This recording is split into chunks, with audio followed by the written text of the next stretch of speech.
Okay, we're back. We're going to remove these two panels, which will allow you access to all the wires that come from the control all the way down into the drawer, all the way down into the terminal area, and the wires over here that come down into the back of the drawer as well.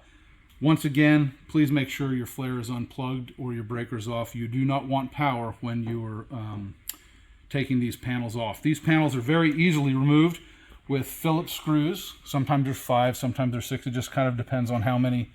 This is same thing on this panel. So these two panels, we'll get these off and you guys can see what's behind here.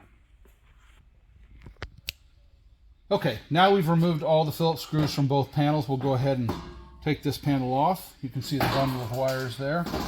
We'll remove this panel as well, and the bundle of wires here. This is probably a good time to point out a little bit of differences in the wiring that you're going to see. So this is your standard wire. Everyone knows what this is. It's got a plastic style insulation over it like this. If you notice, these two wires are a little bit different. It may be hard to see in the video, but they are kind of a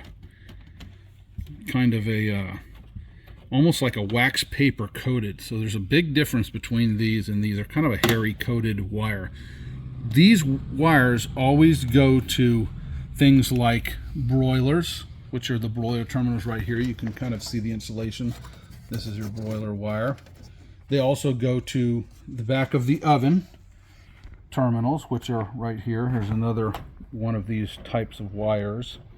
These are high heat insulation wires, and you'll see those going to things like broilers, burners, ovens, that kind of thing. So if you see the two different types of insulation, you'll kind of know.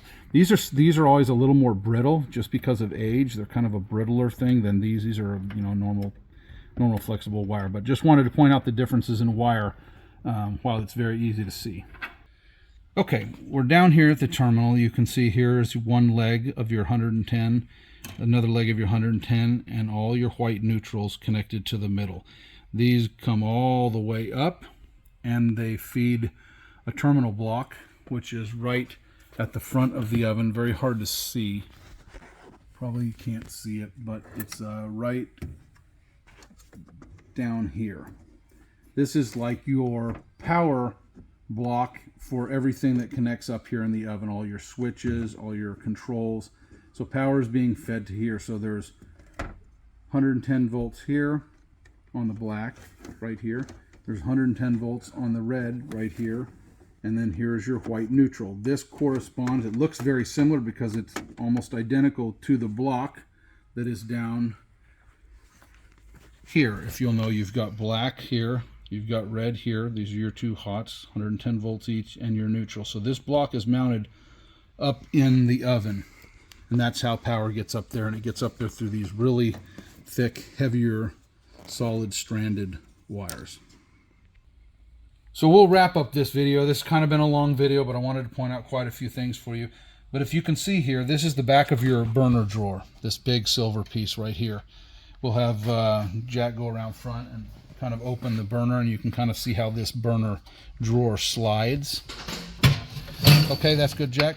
So you kind of see how all these wires sort of hang. So in and out over the years. This is where you're typically going to find broken and burnt wires. A lot of times you'll find one right back here.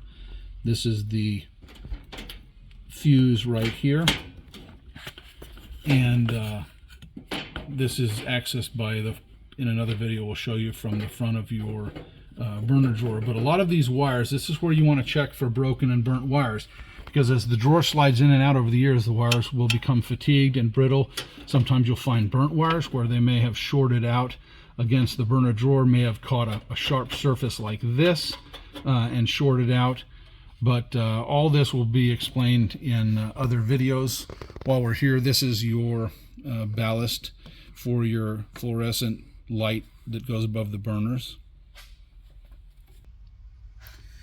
These wires here go to the back of your oven blocks where your oven element plugs in from the front. These are the two wires that go to your small oven here, and the two wires that go to your large oven here.